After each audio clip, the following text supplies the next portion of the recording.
Transformer secondary bonding is crucial for safety and proper operation. It establishes a low impedance path for fault current, which facilitates the operation of overcurrent protection devices like circuit breakers or fuses. This bonding helps to minimize voltage rise during a fault, reducing the risk of electric shock. While the specific voltage level of the primary side does not directly dictate secondary bonding requirements in the NEC, the code emphasizes the importance of grounding the secondary system based on its voltage and configuration. The NEC addresses grounding requirements in Article 250. Grounding and bonding are interconnected concepts. Grounding connects the electrical system to the earth, while bonding connects different metallic parts of the electrical system together to create a low impedance path. The size of the grounding electrode conductor and bonding jumpers is determined by NEC tables, specifically Table 250.6C6 for grounding electrode conductors and Table 250.102 cone for bonding jumpers. These tables depend on the size of the ungrounded conductors. The location of the grounding electrode is critical. It should be as close as practicable to the transformer. Common grounding electrodes include metal underground water pipe, grounding rings, and ground rods. The grounding electrode system should be effectively grounded and bonded to the building's metal frame if present. When dealing with separately derived systems, such as transformers, the secondary side needs to be grounded if it supplies circuits with a grounded conductor or if it operates at over 150 volts to ground. The grounding electrode conductor must be sized according to Table 250.66, based on the size of the derived phase conductors. The bonding jumper between the transformer's neutral point and the grounding electrode system is sized using Table 250.102 cone, again based on the size of the derived phase conductors. It is essential to maintain a low impedance ground fault current path. This is achieved by using appropriately sized bonding jumpers and grounding electrode conductors, and by making sure all connections are mechanically secure and electrically continuous. Bonding also reduces the risk of stray voltages and electromagnetic interference. Improper grounding or bonding can lead to equipment malfunction, increased risk of electrical shock, and fire hazards. All metallic enclosures, such as transformer enclosures, conduit, and junction boxes, must be bonded together into the grounding system.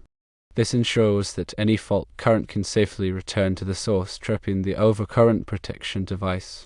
In some cases, an equipment grounding conductor is run with the circuit conductors to provide a dedicated ground fault current path. This is particularly important in circuits serving sensitive electronic equipment. The NEC provides specific requirements for grounding and bonding in healthcare facilities to minimize the risk of electrical shock to patients. These requirements are more stringent than those for general electrical systems. Ground fault circuit interrupters, or GFCIs, are often required in areas where there is a high risk of electric shock, such as bathrooms, kitchens, and outdoor locations. GFCIs protect people by detecting small ground faults and quickly interrupting the circuit. The NEC also addresses surge protection. Surge protective devices, or SPDs, are used to protect electrical equipment from voltage surges caused by lightning or switching transients.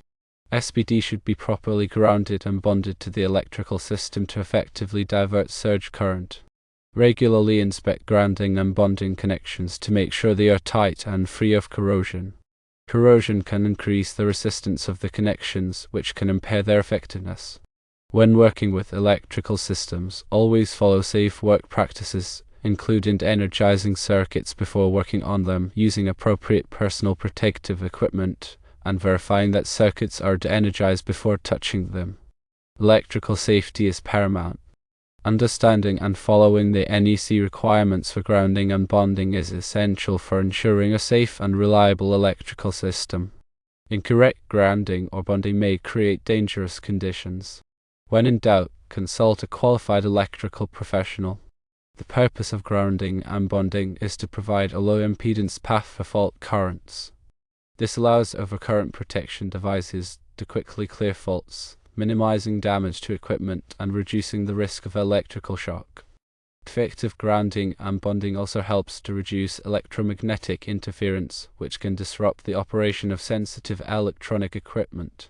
The grounding electrode system should be designed and installed to provide a stable and reliable ground connection. The grounding electrode conductor should be protected from physical damage. All grounding and bonding connections should be accessible for inspection and maintenance. The NEC provides specific requirements for grounding and bonding of swimming pools and spas. These requirements are designed to minimize the risk of electrical shock to swimmers. The NEC also addresses grounding and bonding of mobile homes and recreational vehicles. These requirements are designed to protect occupants from electrical hazards. Proper grounding and bonding is essential for the safe and reliable operation of electrical equipment in industrial facilities.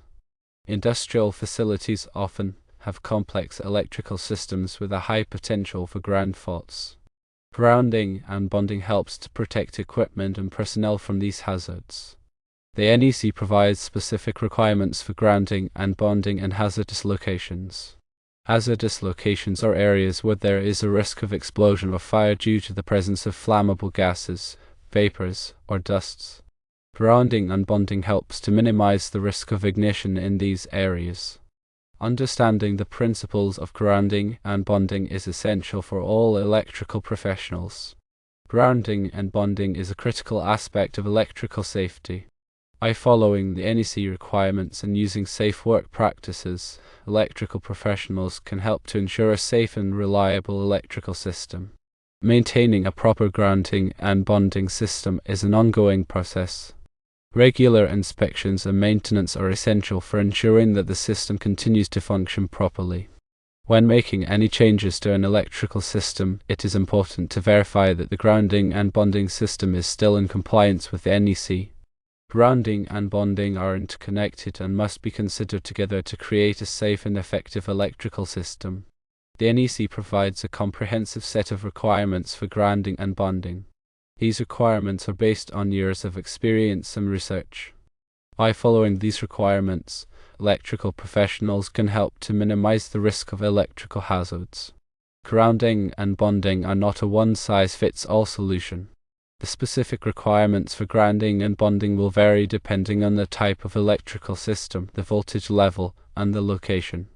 It is important to consult the NEC and other applicable standards to determine the appropriate grounding and bonding requirements for a particular application.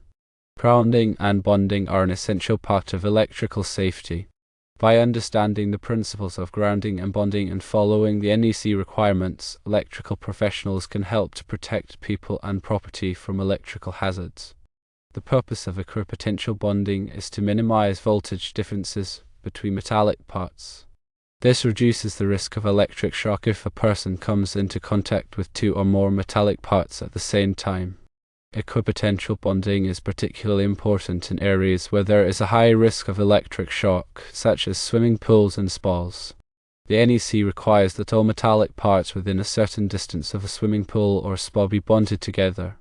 This includes metal fences, ladders, and diving boards.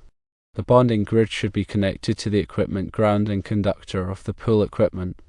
This creates a low impedance path for fault current, which helps to trip the overcurrent protection device. The bonding grid should be made of corrosion-resistant materials. Copper is a common material used for bonding grids. The bonding grid should be installed in accordance with the NEC requirements. Proper installation is essential for ensuring that the bonding grid is effective in minimizing voltage differences. Regularly inspect the bonding grid to make sure that all connections are tight and free of corrosion.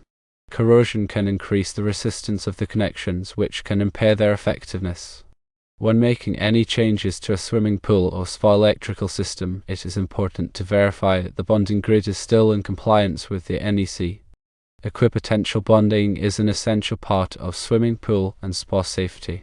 By following the NEC requirements and using safe work practices, electrical professionals can help to protect swimmers from electrical hazards.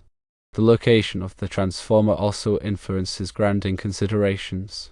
For example, transformers located outdoors may have different grounding requirements than those located indoors. Soil conditions can also affect the effectiveness of the grounding electrode. In areas with high soil resistivity, it may be necessary to use multiple grounding electrodes or to install a chemical grounding electrode to achieve a low resistance ground connection. The NEC requires that the impedance of the grounding path be low enough to allow the overcurrent protection device to trip quickly. This is essential for minimizing the duration of a fault and reducing the risk of electrical shock or fire. The impedance of the grounding path can be measured using a ground impedance tester. This test can help to identify problems with the grounding system, such as loose connections or corrosion. If the impedance of the grounding path is too high, it will be necessary to correct the problem before energizing the equipment. Grounding and bonding are complex topics. It is important to consult the NEC and other applicable standards to determine the appropriate grounding and bonding requirements for a particular application. If you are not familiar with grounding and bonding requirements, it is best to consult a qualified electrical professional. Grounding and bonding are essential for electrical safety. By understanding the principles of grounding and bonding and following the NEC requirements, you can help to protect people and property from electrical hazards. Remember, grounding and bonding are not optional. They are required by the NEC for a reason. They are essential for protecting people and property from electrical hazards. Do not take shortcuts or try to save money by skipping grounding and bonding requirements. It is not worth the risk. The cost of a proper grounding and bonding system is small compared to the potential cost of an electrical accident. If you have any questions about grounding and bonding, consult a qualified electrical professional. They can help you to understand the requirements and to design and install a proper grounding and bonding system for your application. Grounding and bonding are an essential part of electrical safety. Do not take them lightly.